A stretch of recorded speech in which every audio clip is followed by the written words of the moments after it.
And everybody, welcome to the Monday, June 16th edition of the Arkansas Diamond Report with Dudley Dawson. I'm Jason Pattison.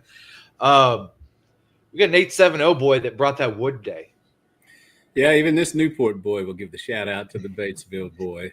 Obviously that's the big rival back when I was growing up. Still is a little bit, I think. But what a performance by Gage Wood So incredible.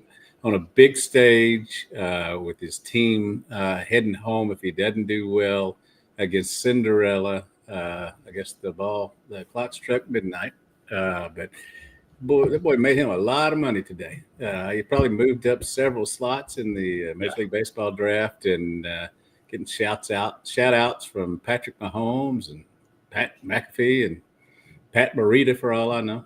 Yeah. But just a big time performance, and it's not. I don't think it's hyperbolic when we say that is as grand a performance on the big stage as Arkansas has had. Hagen Smith's 17 strikeouts that I was at a year or two ago was phenomenal, obviously, and that was in 6 innings. But this was something else, and just you hate that he hit that one guy, but if that's all you're going to do, that's a good day at the office. Yeah, it is. It is. 119 pitches, 19 strikeouts. Oh, hold on, I gotta put that crawl on the bottom there. Got to do all this stuff. Man, I forgot to do this when you jumped on here. I was so excited about Gage and pumping him, and I forgot to do all the stuff I needed to do behind the scenes. It was the first no hitter that they've had in Nebraska at the College World Series since 1960. Most strikeouts ever in a College World Series game. Most strikeouts ever by an Arkansas Razorback in a Razorback game ever. You kind of saw some of the writing on the wall that led up to this. Nobody, and I mean nobody, and if anybody says that they saw this coming, it's a flat liar, but you kind of saw some of the workings of this happening, but not to this status, this potential. And whenever he was out there, and I know that David said that he felt pretty good about him, but nobody had any clue about this. Yeah, 2 starts ago, he was pretty good. I mean, pretty doggone good. Obviously, fan 13, and I think went a career high 91 pitches in that start 2 weeks ago. His last start, when I guess he went 3 2/3 or whatever he is, was okay, but it wasn't great. But obviously, he bounced back in great form, and from the word go, you got to give Ryder Helfrich a lot of credit for just calling fastball, and dropping it was not a slider, as he told the guy who asked at the press conference. It's a cutter and curveball and all that. Yeah. But just a big time performance by him. And in the big scheme of things, they only needed 1 run, but it's good they had 3. Because I think there were probably a lot of people out there who were like me, just thinking if you leave 9 on base, which they did, you're gonna look back and regret it. Thankfully, they did not, and whether they can win 3 more and get to the championship round is left to be seen. But I know 2 in barbecue ain't never what you want to do when you're in a tournament, much less on the biggest one.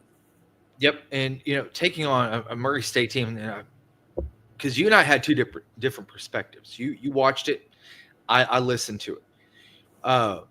One of the things that I was, as I was drawing the picture in my head of kind of what was going on, first couple innings, Murray State pitcher was getting the outs that he was wanting to get the way he wanted to get them, because he was a slider away the whole time, and that's what first 3 batters were, or 3 of the 4 batters bid on that first inning, and you wanted to see if they were going to make a little bit of adjustments at the plate, and I mean, it was great. They got the 3 runs because, listen, they had 10 hits, like you said, left 9 on base. That's not going to cut it tomorrow. So they have to be able to come at the plate and be ready to start chopping. Yeah, any other day, and 1 run, giving up 1 run on 6 hits and fanning 7 would be the performance that everybody talked about. But he just happened to run up against Gage when he was brilliant, and obviously Justin Thomas going 4 for 4. Got 4 of their 10 hits. Davalon and Loy, who had a really big double. If they don't get the runs in there, that thing, you just wonder how it's going to go.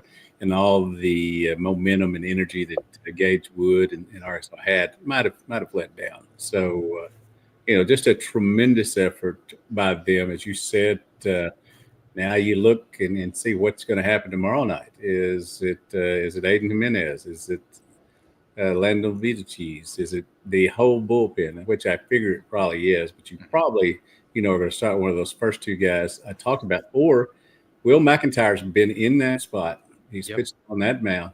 Wouldn't be surprised to, if he doesn't start, see him, in pretty early. Yep. And, Saturday kind of was a little bit of a reverse split in a way. You had, you had Zach Root going just an inning and 2/3. You had 38 pitches. Yeah. And the immediate thing I wonder is, when does he come back? I don't think they will wait until Saturday, because there might not be a Saturday for them. Exactly.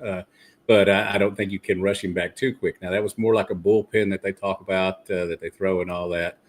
And I know he wants to get back out on the mound and wipe that memory off. But when does that come into play? Is that Thursday maybe? We'll see. Yep, because that was one of the things that I kind of had in the back of my mind, and I watched as much DVH video as I could over the last 2 days, trying to get a little bit of a gauge on where he might want Zach Root to go back.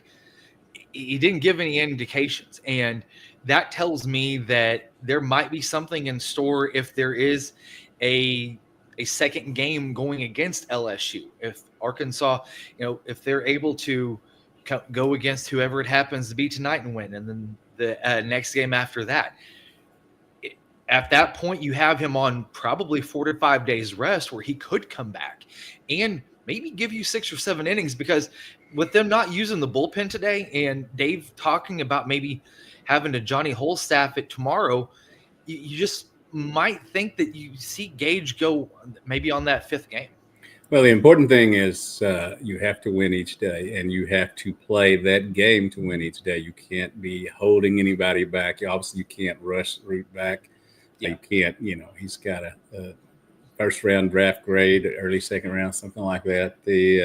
So you don't want to damage the young man, and I don't think they'd ever do that. But that being said, you've got a bevy full of people in the bullpen, some of who Dylan Carter has had a phenomenal year pitching, hadn't gotten on the mound in a while. Same way with McIntyre. There's some others out there that, Beetlecheese isn't exactly pitched a lot lately. A lot of fresh arms there. Gage Wood gave you the opportunity today to have a pretty fresh set of arms tomorrow. You go and figure it out. I'm sure they're going over the analytics and all that kind of stuff, to see what they want to do against whichever one of these two teams that's playing right now, ends up facing them. And you're going to have to face the other one either way down the line. So if you're going to get through to where you get to go, and I think I heard today only 3 teams have gone this route and got to the championship game during this format, but we'll see.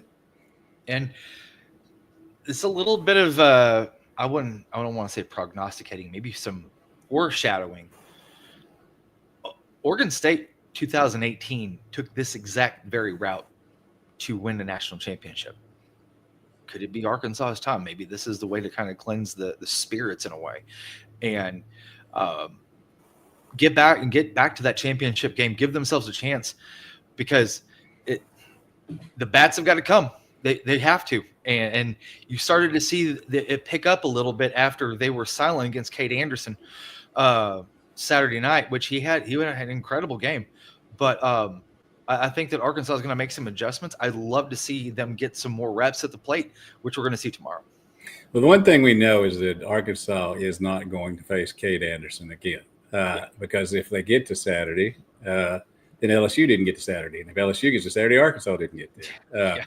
I got a feeling after watching these first few games, Coastal Carolina is going to be there, it sure seems like.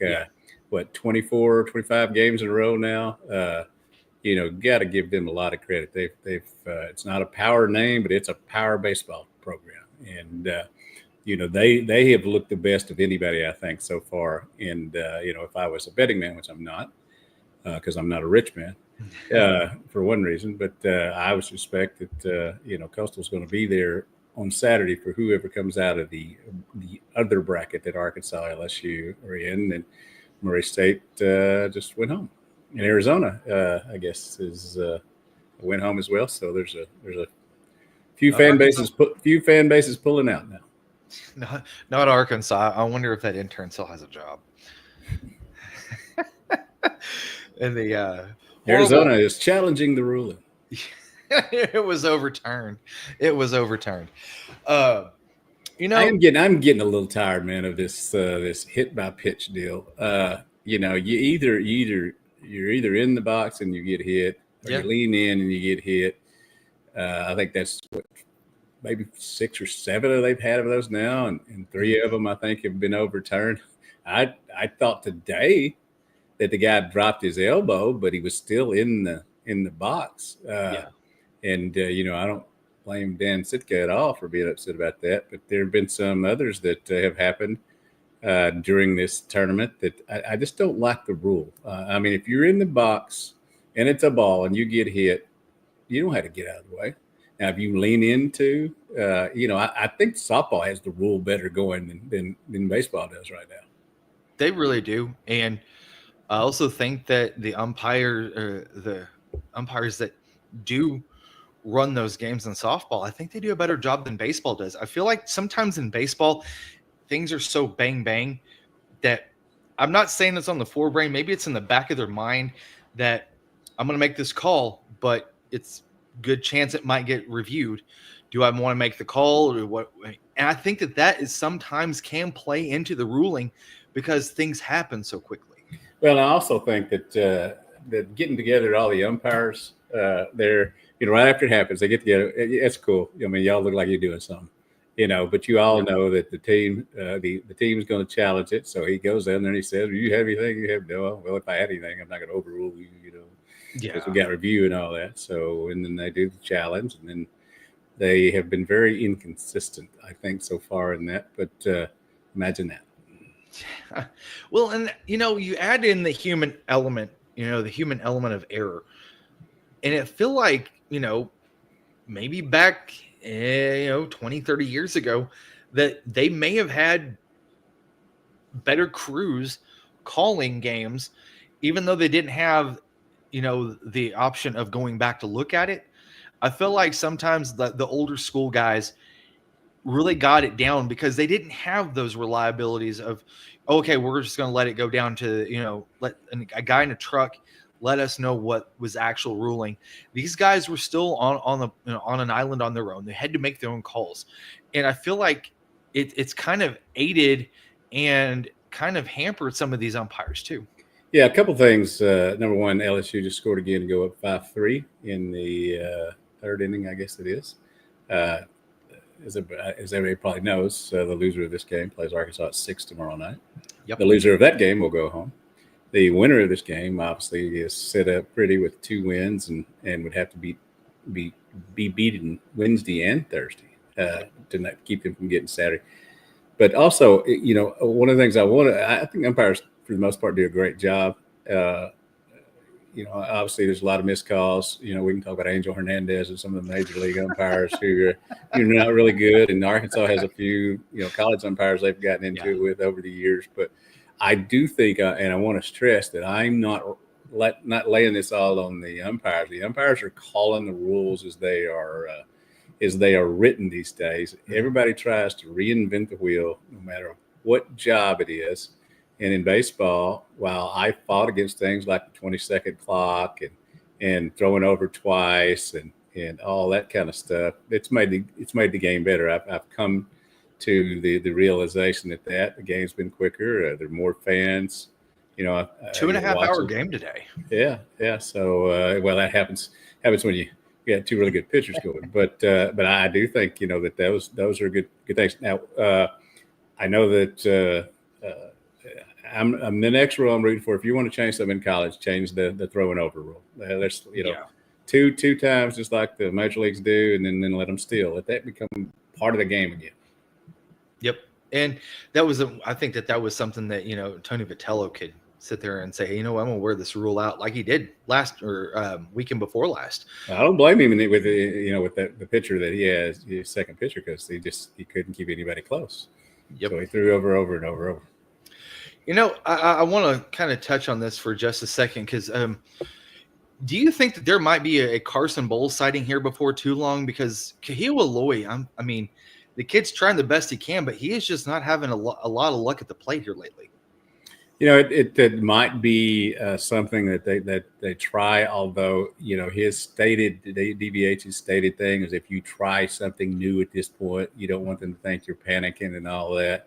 But certainly that is a situation where he led the SEC in RBIs during the regular season, but he hasn't been able to make much of a connection. Nobody's throwing fastballs anymore because they know what he can do with fastballs. So that's something you may see.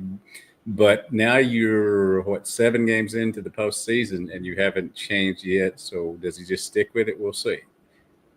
Yeah, because you got to have a little bit of firepower that you can also bring up in a pinch hitting situation. He's got some options there. You got Kendall Diggs, you've got Rocco Pepe, you've got Carson Bowles. Some of these guys that really haven't had a chance to get on the field, you still have those bats. And I just, at this point of the season, like you were saying, where DVH doesn't want to have any changes, if you're down 2-1, it's the 5th inning and Kahio is already 0 for 2. At some point you have to say, okay, we got to try something new. And I think that that's where you might see somebody get inserted into the game in the DH spot. Yeah. In a dream world of narratives, I would like to see Kendall Diggs have a big hit in this College World Series. I know he got in a little bit today, but he hasn't played a lot lately. So, he got in and ran for Logan Maxwell earlier today and played some defense. Good to see him out there. I feel sorry for the young man because the injuries really took a toll on him last year. And he played through them for the most part. And the legacy that he had early has kind of been tarnished and diminished a little bit. But I do think that, at this point, everything is on the table. Because it's definitely lose and go home, no doubt whatsoever. It is, yeah. You guys can see the sound producer Max the Beagle over there on the left. Got the OnlyFans shot going there. Yeah. Oh, I don't do OnlyFans though, Dudley.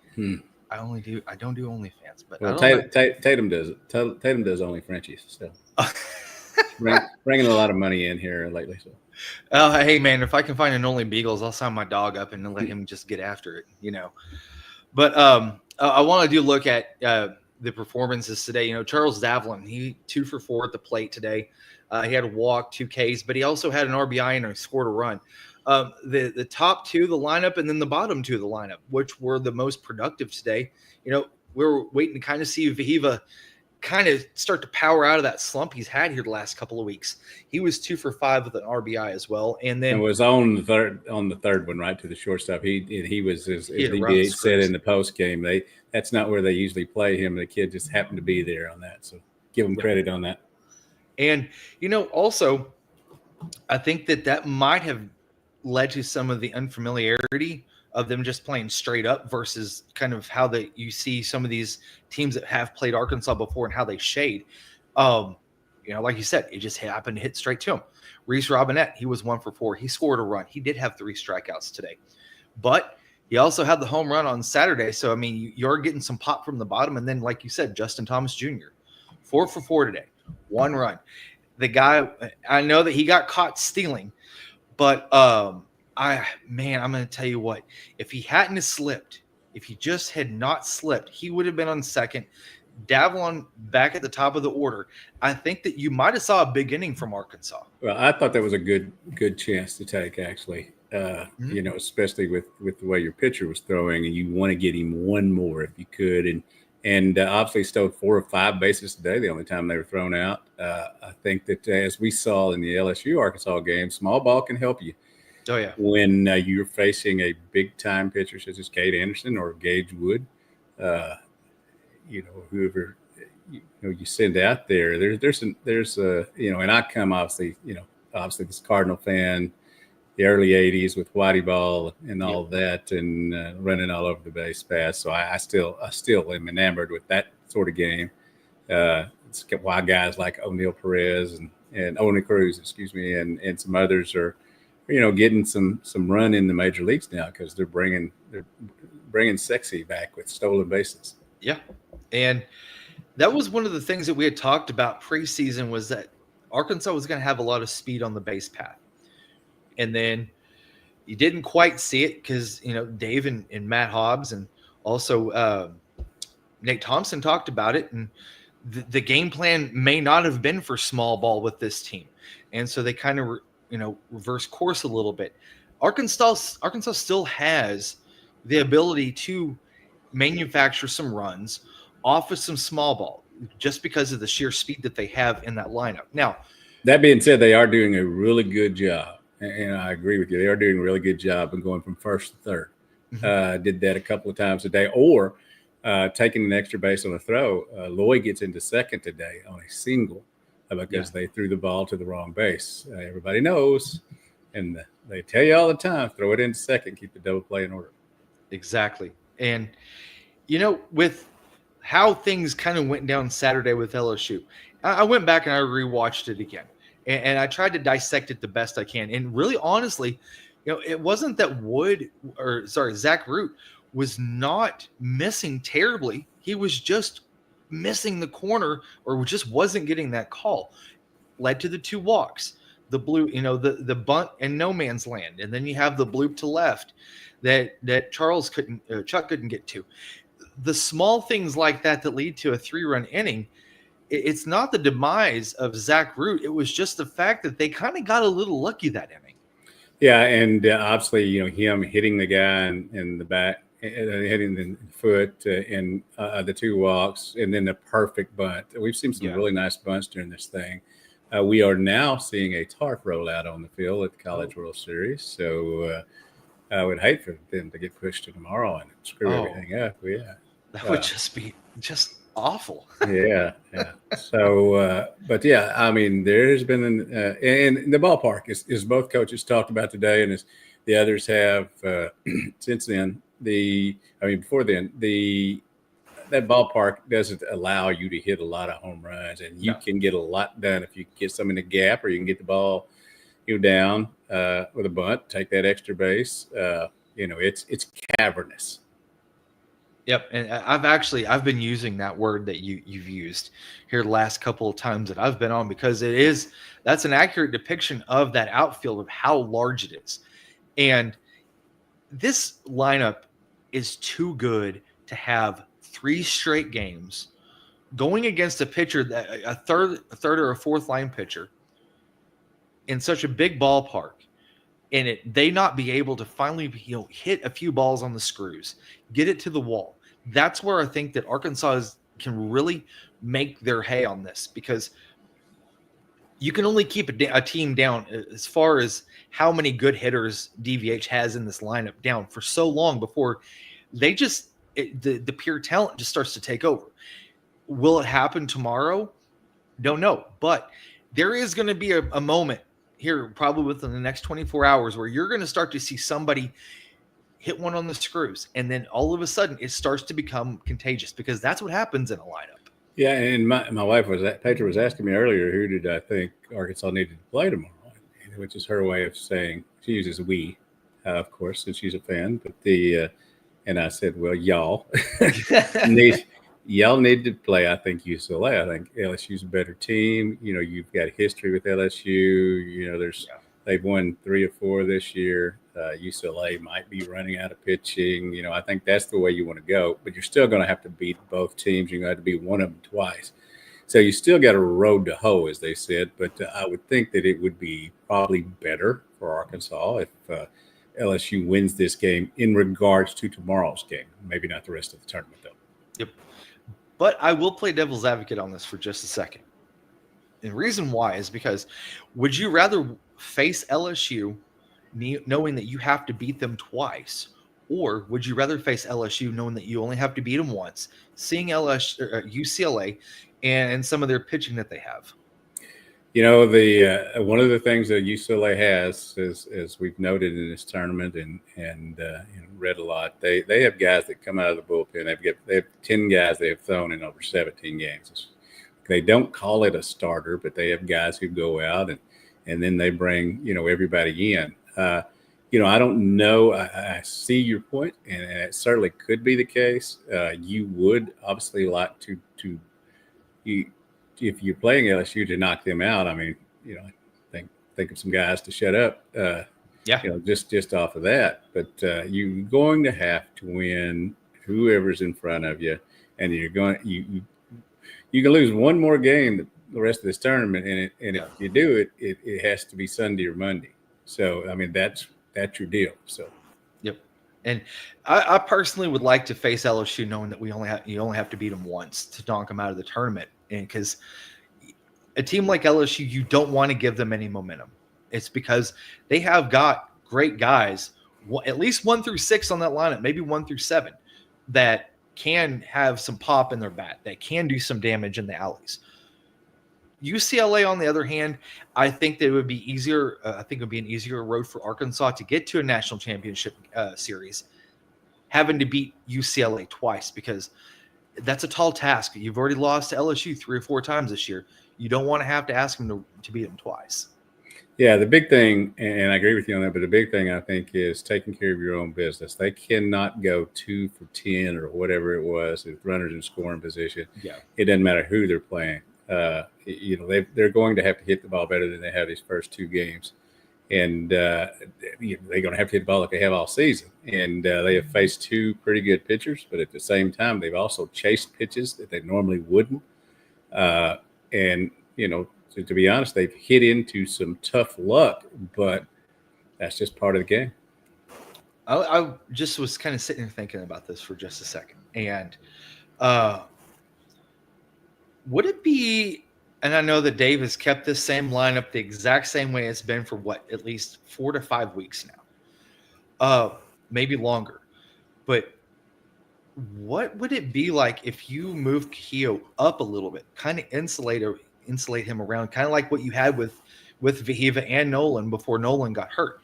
Kind of insulating him a little bit around, maybe moving him to a 3 or a 4 spot versus putting him at the 6 and then leading into the caboose game. Yeah, certainly something to think about. The only problem there is if he doesn't hit, and I don't think he's getting bad pitches. I think he's just not hitting. You may be moving down somebody that you want to have as bad as you can. That's why Dave Van Horn and these other coaches get paid so much to make these decisions. Sure.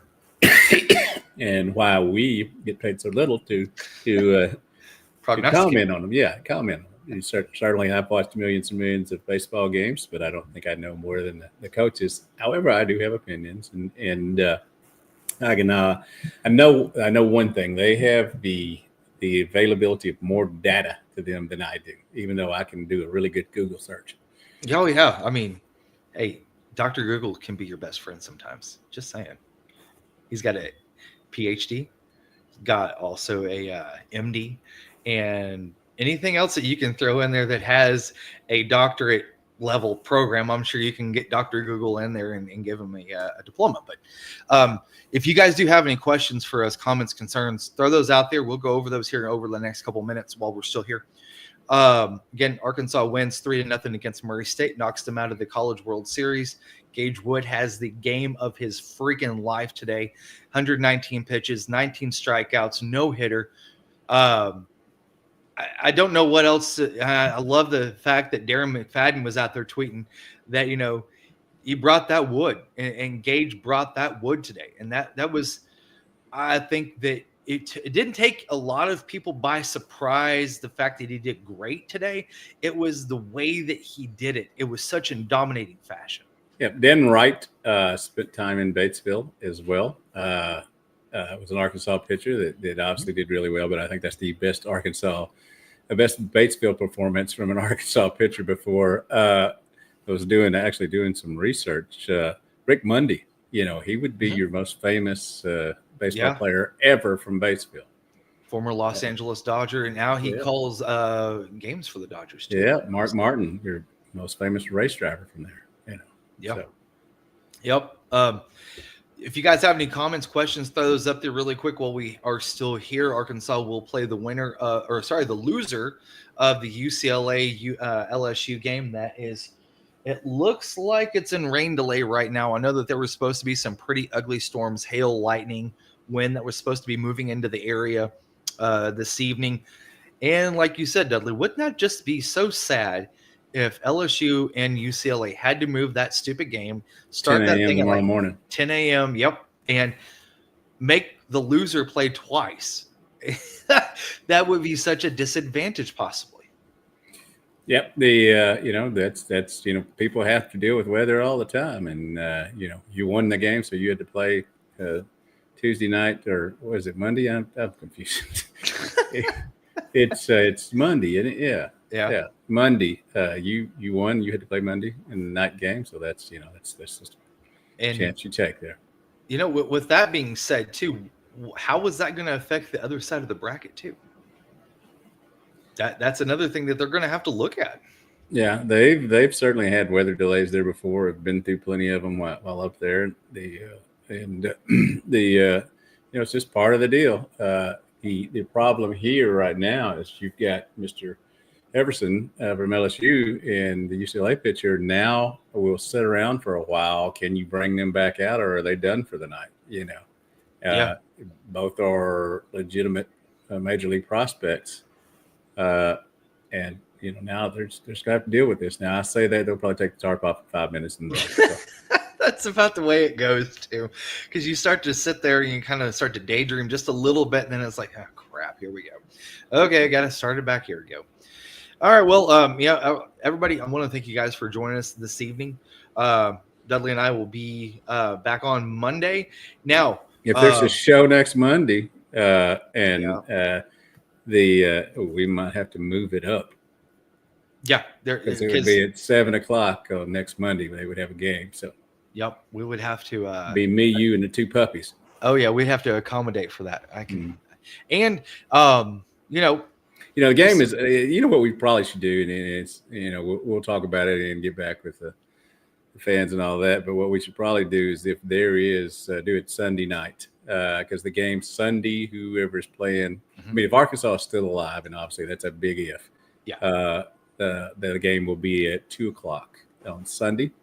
And we'll, could be here after that, but we'll see how it plays itself out. If not, we'll just, if Arkansas doesn't get to Monday, we'll be here Monday. Exactly. Well, for myself, Jason, and Dudley, I want to thank you all for joining us this evening. And as the page turns, we will keep you updated on any time that we will be going live here very soon. As you can hear, Max, he was really excited. He's saying wrap it up. He's saying they're telling you to wrap it up. He's like, hey, damn it, I got to go outside. Hurry, like the producer, wrap it up. All right, y'all take care and go Hogs. Later.